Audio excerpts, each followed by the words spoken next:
cowboy stood before the entire town and spoke 4 quiet words to the one woman everyone else had already dismissed. But what made him choose her? The church bell rang once. A cold Wyoming wind swept dust across the street as dozens of townsfolk stood frozen in place. Near the front steps, a limping woman tightened her grip on a worn travel bag.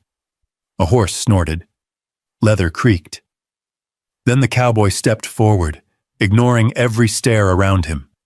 His eyes never left hers, and just before anyone could stop him, he said something that made the crowd fall silent.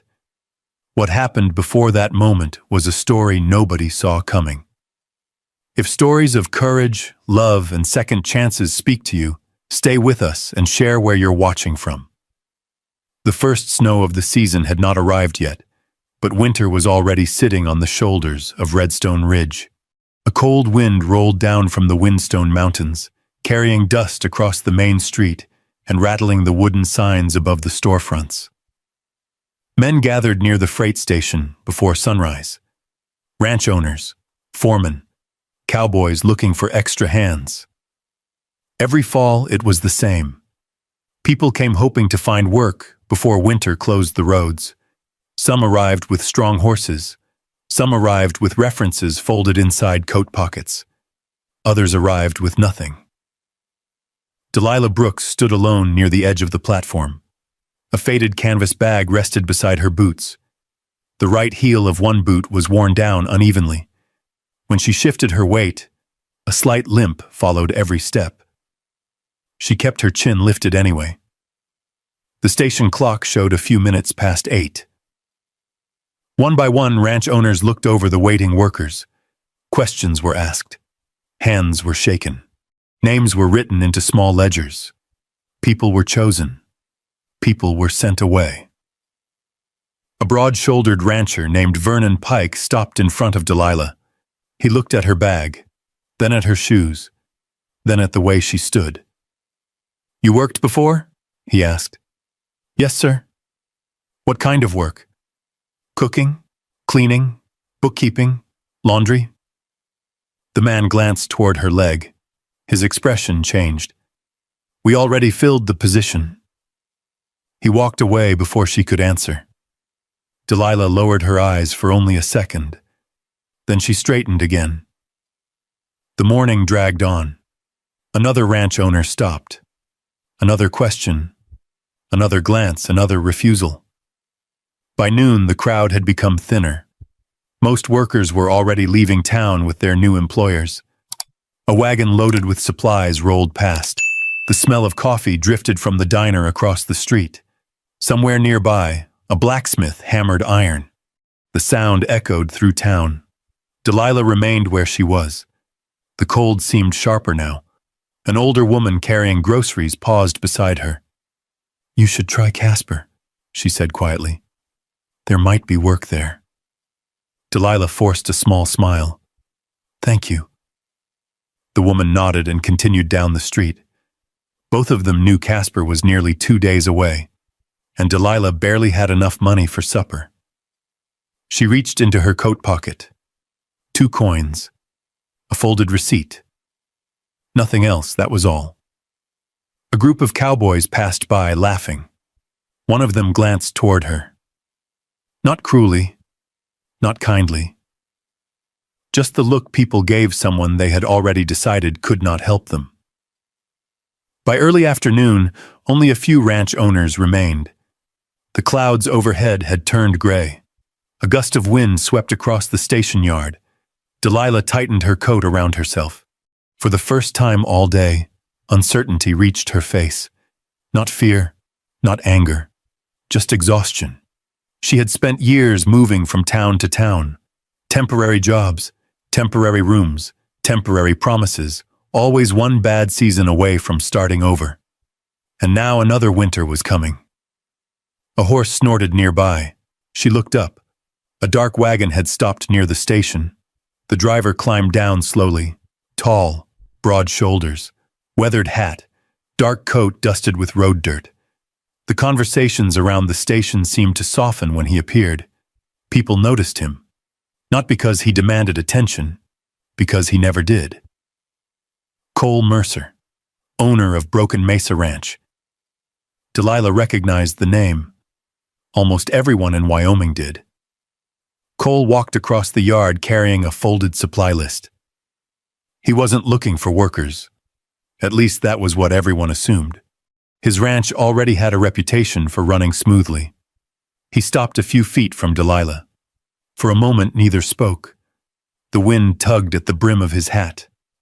His eyes moved briefly toward her worn travel bag, then back to her face. Not once did he look at her leg. Not once. "You know how to cook?" he asked. Delilah blinked. After a day full of questions, it seemed strangely simple. "Yes." "You cook for large crews?" "Yes." "Bake?" "Yes." A pause. Cole nodded once. "Get in the wagon." For a second, she thought she had misunderstood. "What?" "I said get in the wagon." The words were calm, matter-of-fact, as if the decision had already been made. Around them, several people stopped talking. A few heads turned. Delilah stared at him. "You haven't asked anything else." Cole shrugged lightly. "If you can cook, that's enough." The silence stretched. Then he stepped aside and opened the wagon door. Delilah looked around. No one spoke. No one laughed. No one offered an explanation. The station yard suddenly felt very still. Slowly, she picked up her canvas bag. The handle creaked from age. She climbed into the wagon. Cole returned to the driver's seat. A moment later, the horses started forward. The wheels rolled across frozen dirt. Redstone Ridge began to fall behind them. Delilah looked through the small rear window. The station grew smaller. The storefronts disappeared one by one. The church steeple faded into the gray afternoon sky. For the first time all day, she allowed herself to breathe. Not relief. Not yet. Just a small breath. A beginning. Beside her sat a crate of coffee beans, 2 sacks of flour, and a ledger book tied with string. Ordinary things. But somehow they felt heavier than gold. Because they were headed somewhere. Because for the first time in a long while, someone had said yes. Outside, the road curved toward the distant mountains. Cole guided the horses without speaking. The wagon rocked gently over frozen ruts. Miles passed.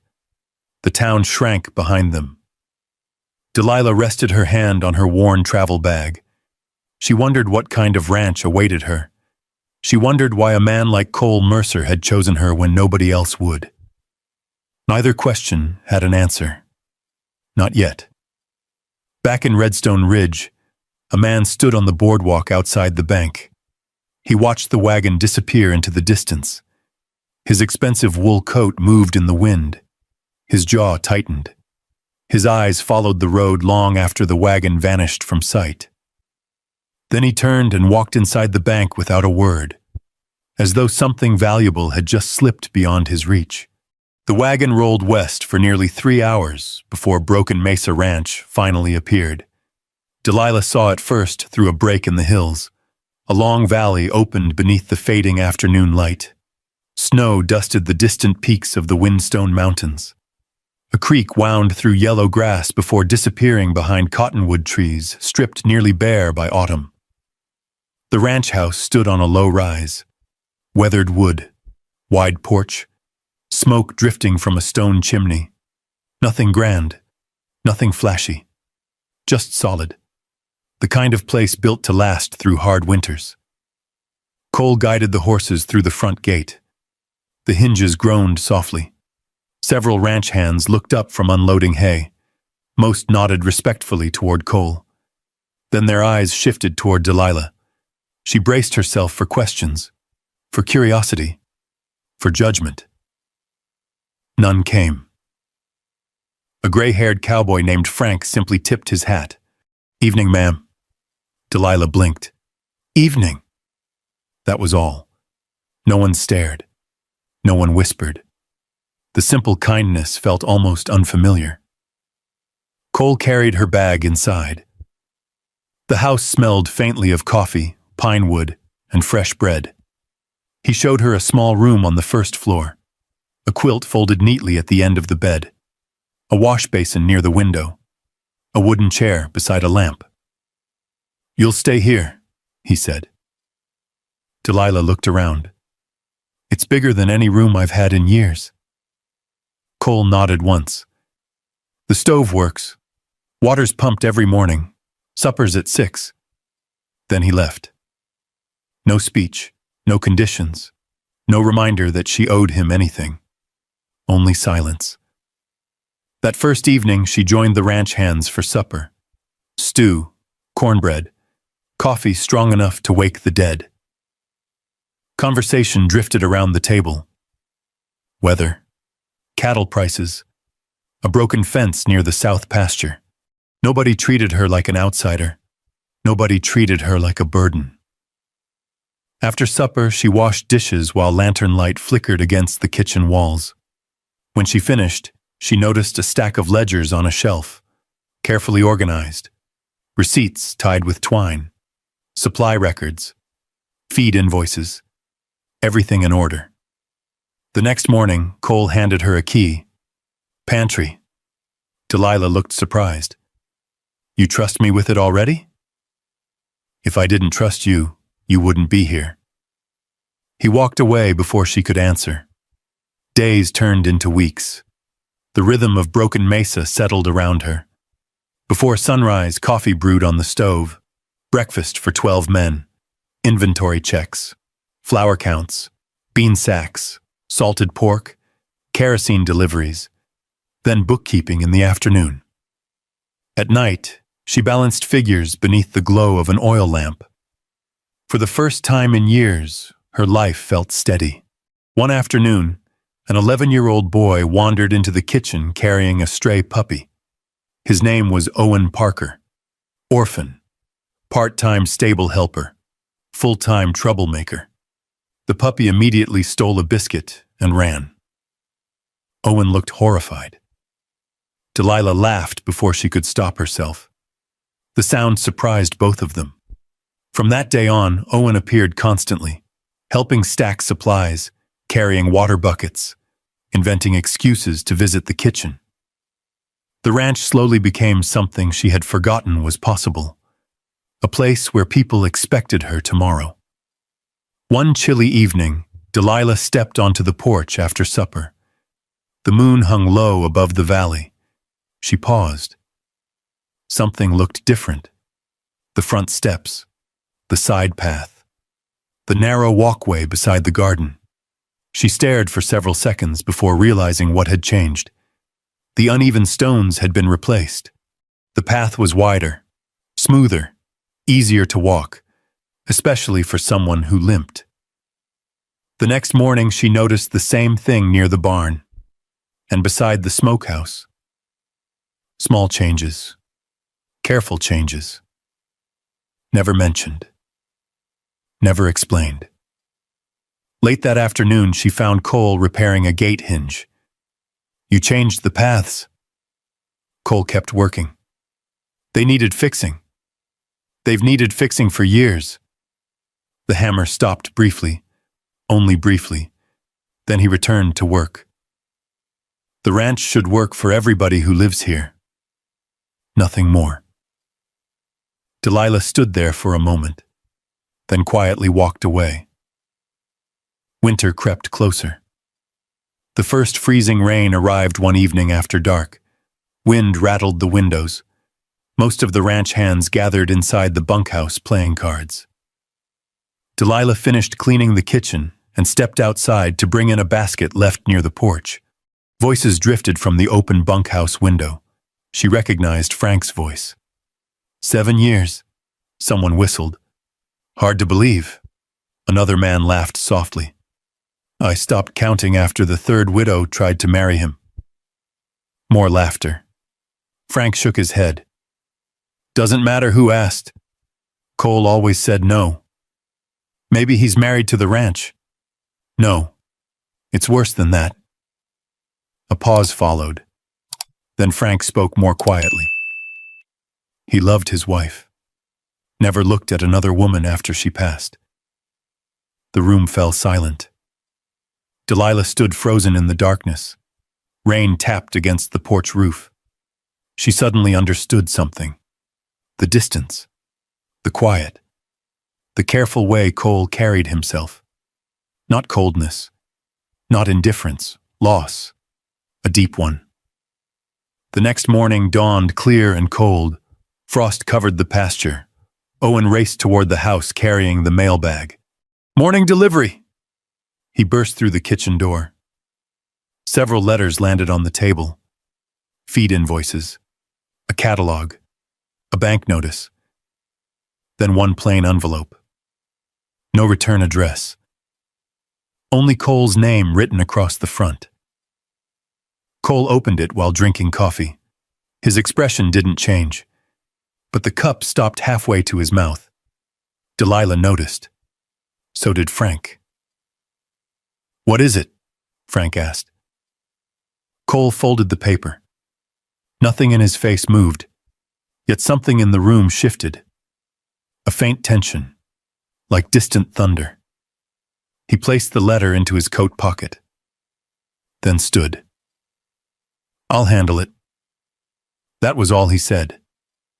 But long after he left the kitchen, Delilah could not stop thinking about the look in his eyes. Because for the first time since arriving at Broken Mesa Ranch, she had seen something stronger than silence. Concern. And somewhere beyond the frosted windows, someone had decided she did not belong there. The letter remained in Cole's coat pocket for 3 days. He never mentioned it. No one asked. Life at Broken Mesa Ranch continued as it always had. Before dawn, lanterns glowed in the kitchen. Coffee simmered on the stove. Horses stamped their hooves against the cold. The valley settled deeper into winter. Yet something had changed.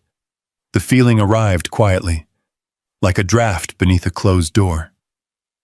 Delilah noticed it first when Frank came into the kitchen one morning carrying a broken padlock.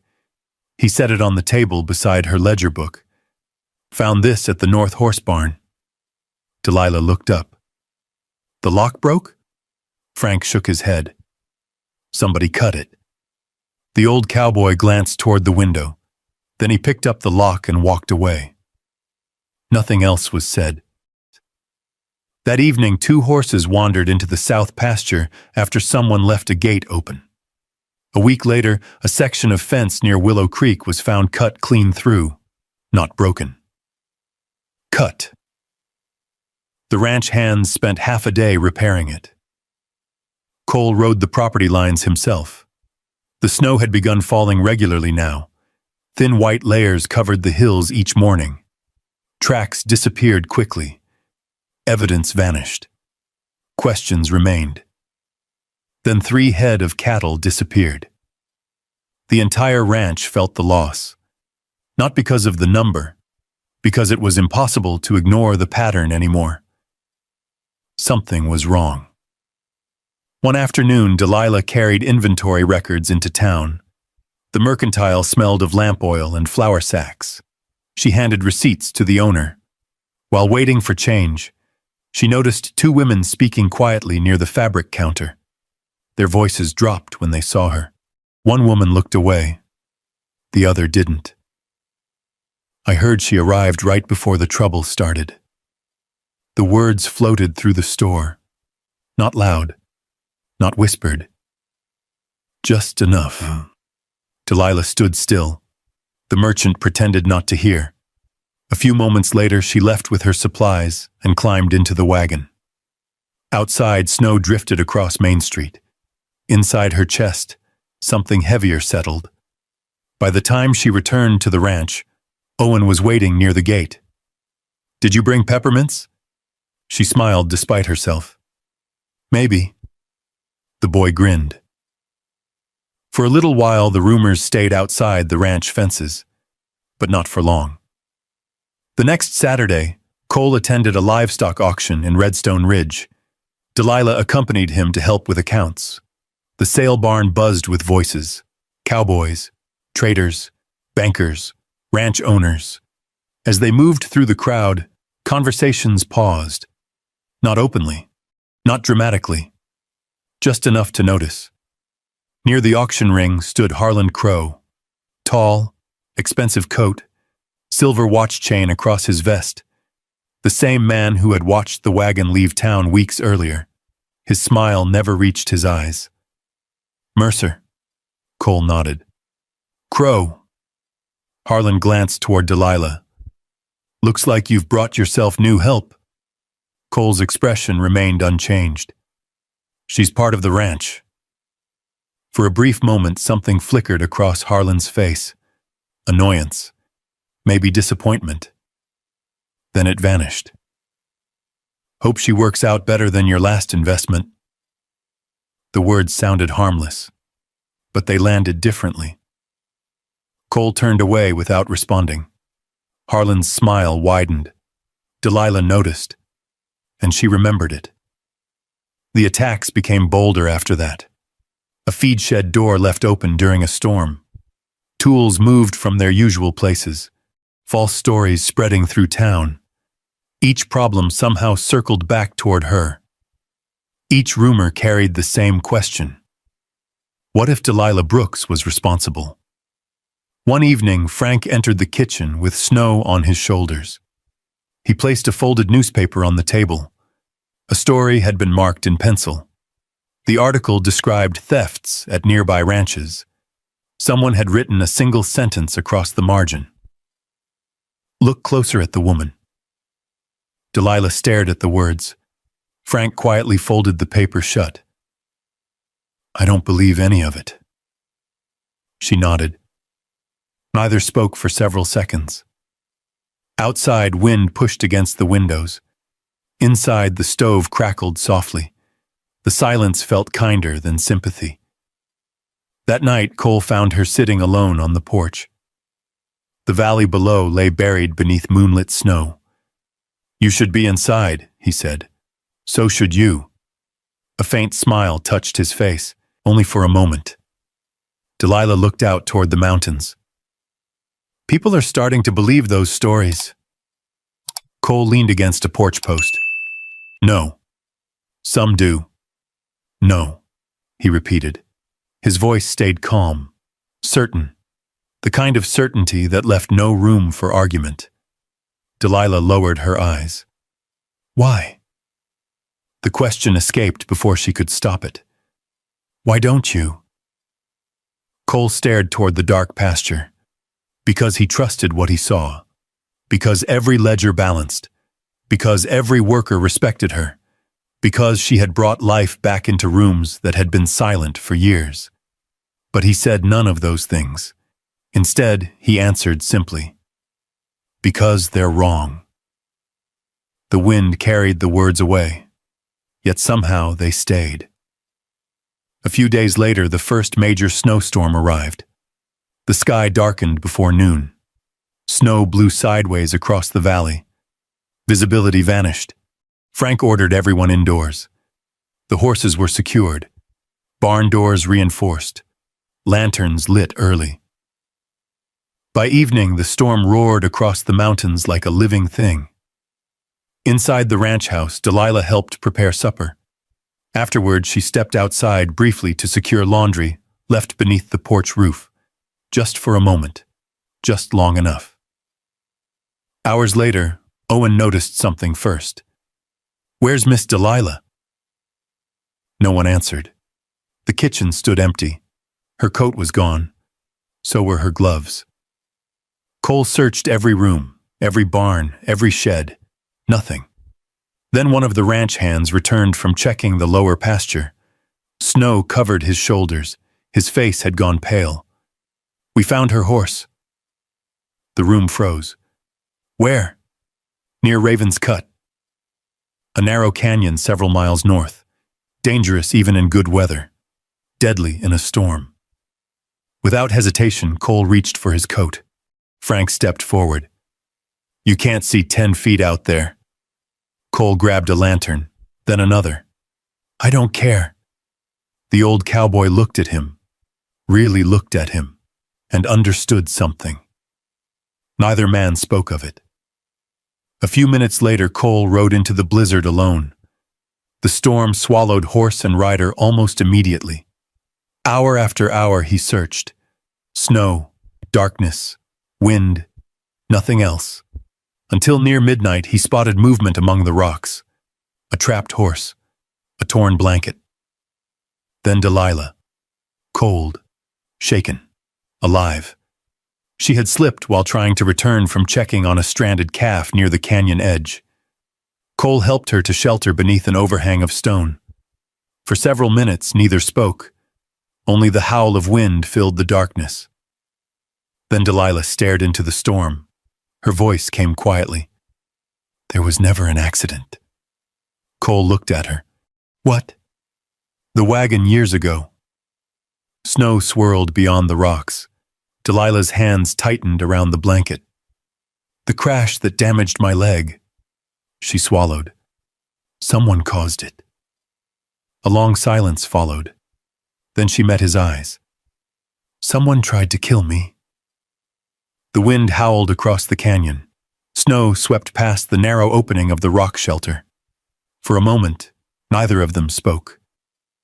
Cole sat beside the small lantern he had carried into the storm.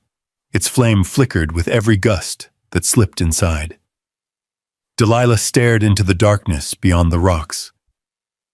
"I never told anyone," she said quietly. Cole waited. Years of ranch life had taught him something important. People told the truth when they were ready, not before. "My father worked for a freight company near Cheyenne." Her voice remained steady. "He passed when I was 22. After that, I took a bookkeeping job with the same company." Snow rattled against the stone. "I handled invoices, delivery records, livestock manifests." She pulled her coat tighter. "One day I noticed numbers that didn't match." Cole listened. The same cattle were being recorded twice. Some shipments existed on paper but never arrived anywhere. She paused. "I thought it was a mistake. But it wasn't." "No." The lantern crackled softly. Delilah lowered her gaze. "I started copying records. Names, dates, payment receipts." Her fingers tightened around the blanket. "Someone found out." The silence stretched. 3 days later, my wagon lost a wheel on a mountain road. Cole understood immediately. It wasn't an accident. No. The word barely escaped her lips. When I woke up, my leg was broken. The records were gone. Outside, the storm continued to rage. Inside, something else settled between them. Understanding. Not pity, not sympathy. Understanding. When dawn finally arrived, the storm had weakened enough for them to ride home. Broken Mesa Ranch appeared through drifting snow late that morning. Owen nearly tackled Delilah when she climbed down from her horse. "You scared everybody." She smiled and rested a hand on his shoulder. "I'm sorry." The boy nodded fiercely, then pretended he had not been worried. For several days afterward, the ranch returned to its routine, at least on the surface. But Delilah noticed changes.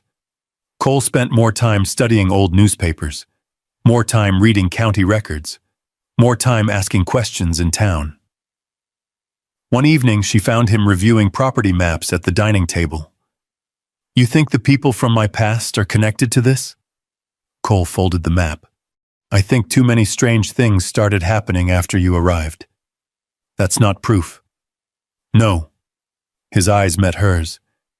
"But it's enough for me to keep looking." Something warm moved through her chest. Not because he had answers, because he had stayed. Weeks passed.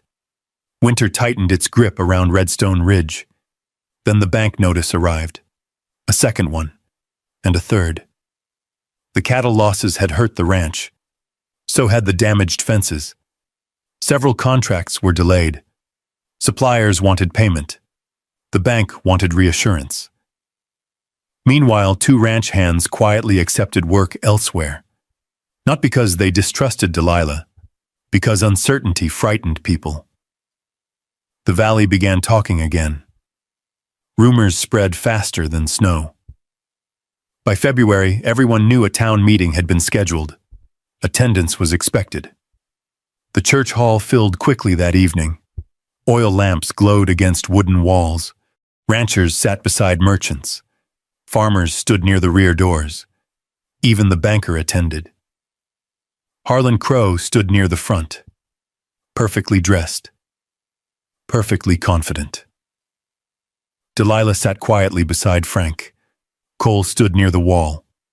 The meeting began with discussions about cattle losses across the county. Then Harlan finally stood. The room quieted immediately. I believe we all know when these problems started. Several heads turned. Delilah felt it instantly, the shift in the room. Harlan continued. Maybe Broken Mesa would recover if certain influences were removed. Nobody said her name. Nobody had to. The implication hung in the air. The banker cleared his throat. A ranch owner looked down at his boots. No one wanted to speak first. Harlan smiled. Sometimes difficult decisions must be made for the good of the community. The silence became unbearable. Delilah slowly rose from her chair. Perhaps leaving would make things easier. Perhaps that was what everyone expected. But before she could take a single step, another chair scraped across the floor. Cole Mercer stood. The sound echoed through the church hall. Every eye followed him. He walked calmly across the room, not toward Harlan, toward Delilah. Then he stopped beside her, close enough that nobody could mistake his choice. Harlan's smile faded. The room held its breath. Cole looked around at the crowd, at neighbors, friends, people he had known for years. When he finally spoke, his voice was calm, the same voice he used discussing weather or cattle prices, yet somehow it carried through the entire hall. The person who should leave isn't her. Nobody moved. Nobody spoke. Even the stove in the corner seemed quieter. Harlan's jaw tightened. Cole continued. She's done more good for Broken Mesa than most people in this room. The words landed harder because he rarely offered praise, and everyone knew it. For several long seconds, nobody challenged him. Then Harlan turned away first. The meeting ended shortly afterward. People filed out into the cold night. Whispers followed. Questions followed. But something else followed too. Respect. The kind that could not be forced. Later that night, snow drifted softly outside the ranch house. The kitchen stood empty. The lamps were dark. A single letter rested on the table beside the coffee pot. Cole found it just before dawn. His eyes stopped on the familiar handwriting, and suddenly the house felt far too quiet. Delilah Brooks was gone. The letter lay beside the coffee pot, folded neatly.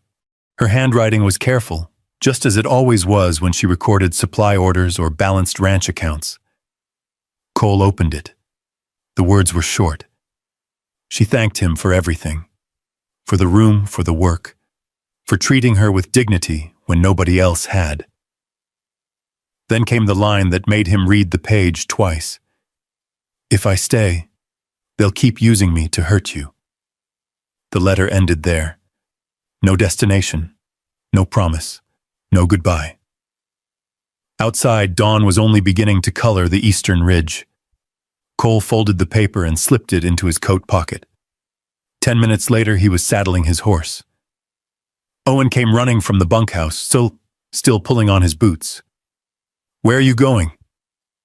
Cole tightened the saddle strap. To bring someone home. The boy stopped asking questions. By sunrise, Cole was following wagon tracks heading south along the Frozen Creek Road. The tracks were fresh. Delilah had left before first light. The trail wound through cottonwoods and narrow valleys dusted with late winter snow. Around noon, he found her. She was resting beside a small trading post near Miller's Crossing. Her carpetbag sat beside a bench. When she saw him ride into the yard, she lowered her eyes. For several seconds, neither spoke. Then Cole climbed down from his horse. "You left." "I had to."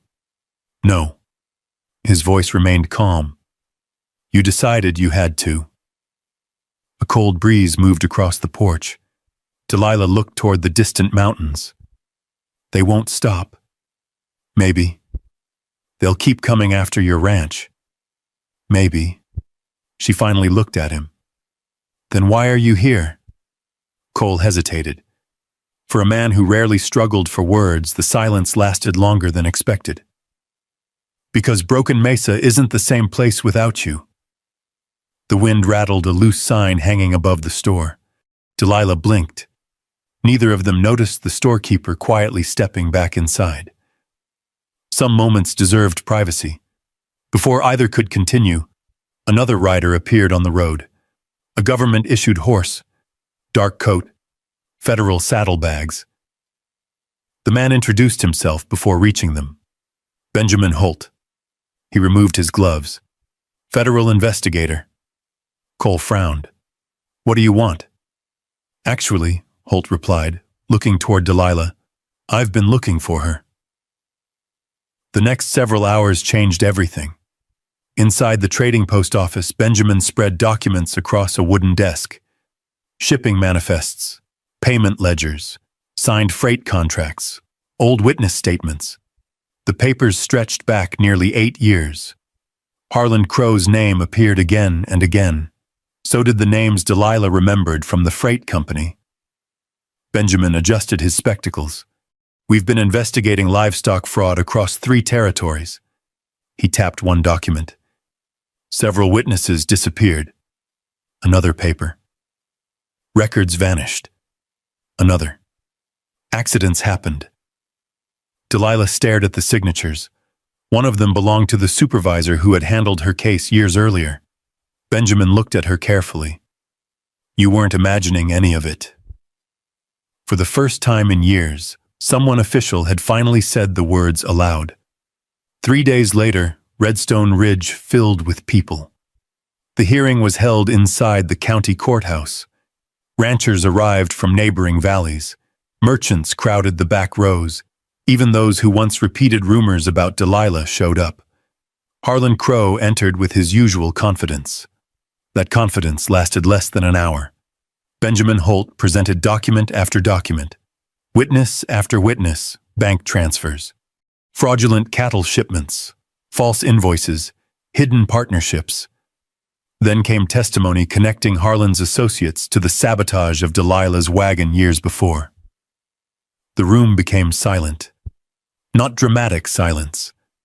The heavier kind. The kind that settles when people realize the truth has been standing in front of them all along. Harlan stopped smiling. By late afternoon, federal deputies escorted him from the courthouse. Nobody cheered. Nobody celebrated. They simply watched. Because some victories felt too serious for applause. Outside, townspeople slowly drifted away. A few offered Delilah quiet apologies. Others simply nodded. Many could not meet her eyes. She accepted none of it with bitterness, and none of it with triumph. The truth was enough. Winter finally loosened its grip. Snow melted from the hillsides. Grass returned to the valley. Streams ran full again. Several weeks later, Redstone Ridge gathered for the annual spring festival.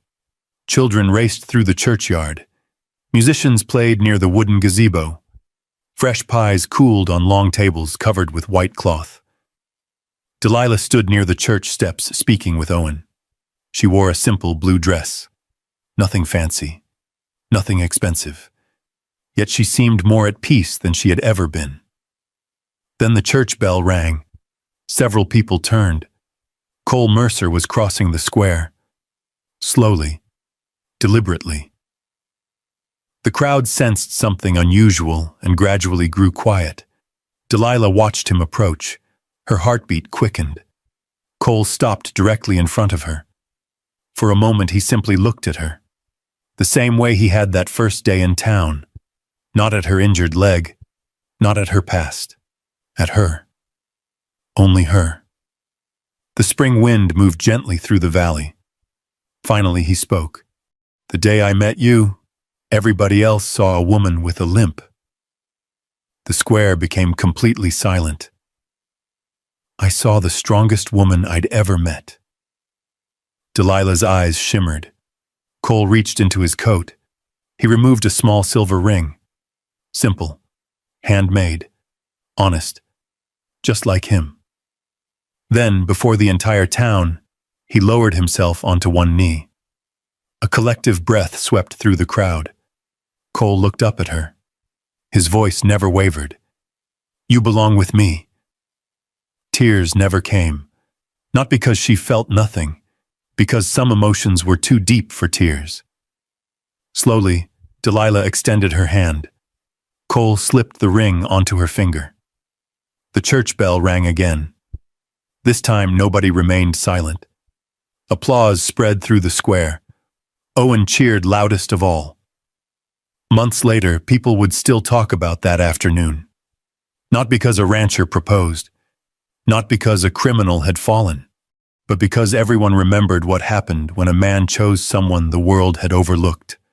That evening, as the sun settled behind the Wyoming mountains, Cole and Delilah rode side by side toward Broken Mesa Ranch. The valley glowed gold beneath the fading light. The ranch house waited in the distance, its porch, its kitchen, its familiar gate. Home. For years, Delilah had lived as if she were always one town away from being unwanted again. Now the road ahead felt different. Not because life would be easy, not because troubles would never come, but because for the first time in a very long while, she no longer felt like someone left behind. And beside her rode the man who had seen her worth long before anyone else did.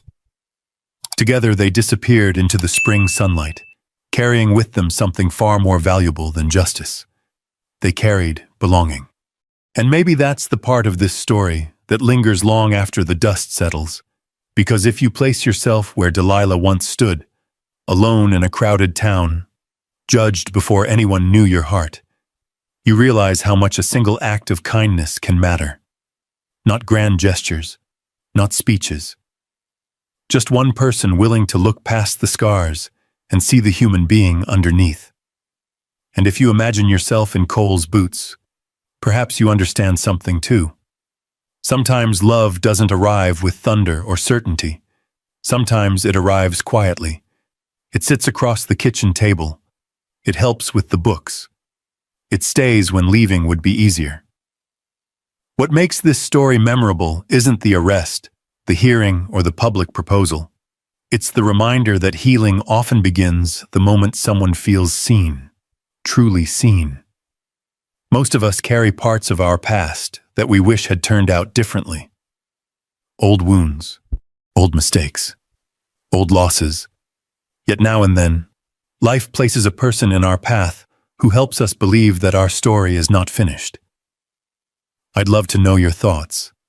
Which moment in Cole and Delilah's journey stayed with you the most? And if stories like this bring you a little hope, a little comfort, or simply a quiet place to rest at the end of the day, I hope you'll join us again. There are many more journeys waiting beyond the next trail. Stories of courage, healing, second chances, and the kind of love that finds its way home when you least expect it.